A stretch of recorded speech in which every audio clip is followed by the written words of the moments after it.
স্বপ্নের সিরাজগঞ্জ আমাদের আমাদের সিরাজগঞ্জে কিন্তু অনেক দেখার মতো কিছু দৃশ্য আছে। এখন কিন্তু অনেক দেশ অনেক জেলা জেলা থেকে কিন্তু লোকজন আসে। আমরা আজকে আপনাদের মাঝে এমন একটা ভিডিও নিয়ে আসলাম, সেটা হচ্ছে আমাদের সিরাজগঞ্জ চায়নাবাদ। খুবই সুন্দর একটা দৃশ্য। এই দৃশ্যটা দেখলে মনে হবে যে আপনি হাওরে আছেন বা নিকলিতে আছেন, কক্সবাজারের মতো দৃশ্য। খুবই সুন্দর দৃশ্য। তো হঠাৎ করে আমার এক বন্ধু ফোন দিল যে সিরাজগঞ্জ লোক আসছে। কোথা থেকে? গাজীপুর চৌরাস্তা থেকে। দেখি যে আমার 4-5 জন বন্ধু চলে আসছেন আমাকে না বলেই। দেখেন কত সুন্দর দৃশ্যগুলো দেখার পরে তাদের কিন্তু মন ভরে গেল যে আসলে এত সুন্দর দৃশ্য সিরাজগঞ্জ তারা আগে কখনো দেখেনি। এক একজনের বাড়ি এক একটা জেলায়, তারা আমাদের সিরাজগঞ্জে এসে তাদের মন কিন্তু অনেক খুশি আনন্দিত। তাই আজকে আপনাদের সামনে এত সুন্দর একটা ভিডিও নিয়ে আসলাম। দেখার মতো একটা ভিডিও। দেখেন দৃশ্যগুলো কিন্তু খুবই সুন্দর, এত সুন্দর। সন্ধ্যা হলে কিন্তু এখানে লোকে লোকারণ হয়ে যায়। দেখেন এখানে কিন্তু বিদ্যুৎ কেন্দ্র, এখানে পর্যাপ্ত পরিমাণ জায়গা আছে পিকনিক করার মতো। এখানে কিন্তু বহু লোক এসে পিকনিক করে বা পিকনিক করে। দেখেন এই লোকজনগুলো দেখেন, তারা পিকনিক করতে এসেছে লঞ্চের মাধ্যমে, নৌকা ভ্রমণের মাধ্যমে এখানে পিকনিক করার জন্য আসছে। তো যারা চুরাস্তাতে ঘুরতে আসবেন, বিভিন্ন জায়গা থেকে আসবেন, গাজীপুর থেকে বিভিন্ন জায়গা থেকে এখানে কত এসে কিন্তু তাদের মন খুব খুশি হবে আশা করি। যে এত সুন্দর দৃশ্য কিন্তু অন্য অন্য জায়গায় পাবেন কিনা জানি না। আমার কাছে দৃশ্যটা এত সুন্দর, আমি তো অনেক জায়গায় ঘুরেছি। খুবই সুন্দর দৃশ্যগুলো দেখলে মন জুড়িয়ে যায়। নীল আকাশ দেখেন, এখানে সন্ধ্যা হলেই লোকে লোকারণ, মানুষের আনাগোনা, একের পর এক লোক আসতেই আছে আসতে আছে। লোকের ভিড়, এখানে প্রচুর পরিমাণ দেখেন লোকজন জমা হয়ে যাচ্ছে। বিশেষ করে সবচেয়ে ভালো লাগলো দৃশ্যটা, এতই ভালো লাগলো যে যে দুধারে এই ডান সাইডে দেন কাশবন, বাম সাইডে পানি। কত সুন্দর কিন্তু দৃশ্যটা।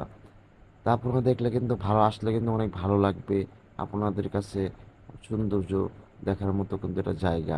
তো এখানে আসলে অবশ্যই আপনার মন প্রাণ জুড়িয়ে যাবে এই দৃশ্যগুলো দেখে। তা আমার বন্ধুরা কিন্তু এসে এখানে তাদের মন জুড়িয়ে গেছে। আজকে ফোন দিয়ে বলতেছে যে আপনারা দেখেন আবার যাব, কারণ সময় নিয়ে যাবো। আর এখানে সিরাজগঞ্জ ঘুরতে হলে সময়ের প্রয়োজন। আপনি 1-2 ঘন্টায় কিন্তু সিরাজগঞ্জ ঘুরতে পারবেন না। সিরাজগঞ্জ ঘুরতে হলে আপনাকে পর্যাপ্ত পরিমাণ সময় নিয়ে আসতে হবে। তাহলে কিন্তু অবশ্যই আপনি সিরাজগঞ্জের সৌন্দর্য ধরতে বা দেখতে পারবেন। দেখেন এই যে পিকনিক করার জন্য কিন্তু লোকজন আসছে। এখানে কিন্তু এসে কিন্তু রান্না করতেছে। দেখেন এই যে রান্না রান্না করবে, ঠিক আছে। সে বিভিন্ন এ থেকে লোক এসে কিন্তু এখানে পিকনিক করেছে, নৌকা ভ্রমণে বিভিন্ন সিস্টেম কিন্তু। তা আমরা আবার দেখলাম এখান থেকে চলে যেয়ে আবার সামনে দিকে এগিয়ে যাচ্ছি। দেখি কত দূর যাওয়া যায়। তো সময় কিন্তু খালি যাচ্ছে যাচ্ছে, কিন্তু রাস্তা শেষ হচ্ছে না। রাস্তা শেষ হচ্ছে না। খুবই সুন্দর দুই সাইডের দৃশ্যগুলো। এক সাইডে কাশবন, এক সাইডে নদী। খুবই সুন্দর কিন্তু দৃশ্যটা। আর এখানে সন্ধ্যায়, যত সন্ধ্যা হবে তত দেখেন আকাশের দৃশ্যটা কিন্তু খুবই সুন্দর, মানে এত অসাধারণ বলার মতো না। তা আপনারা যারা আসবেন অবশ্যই সিরাজগঞ্জ যমুনা সেতু পার হয়ে মুলিবাড়ি হয়ে বনবাড়ি রোডে ঢুকবেন। এখানে যে কোনো লোকের বললে চায়না বা কক্সবাজার দেখিয়ে দেবে।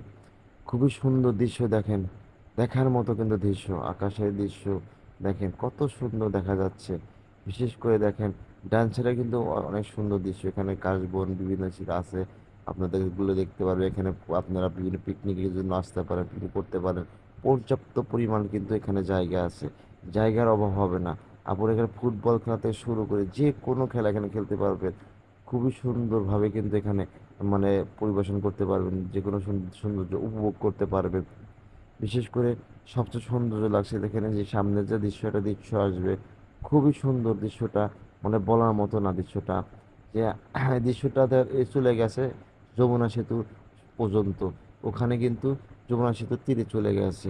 খুবই সুন্দর দেখেন এই যে পর্যাপ্ত পরিমাণ করে কিন্তু লোক আসছে। দেখেন বিভিন্ন জেলাতে বিভিন্ন জায়গা থেকে কিন্তু লোক এসে এখানে ভিড় জমাচ্ছে। সত্যি অসাধারণ। আমার কাছে এত সুন্দর লাগলো বলার মতো না। আপনাদের কাছে কেমন লাগলো দয়া করে কমেন্টের মাধ্যমে জানাবেন। ইনশাল্লাহ আবার দেখা হবে নতুন কোনো ভিডিও নিয়ে আপনার মাঝে।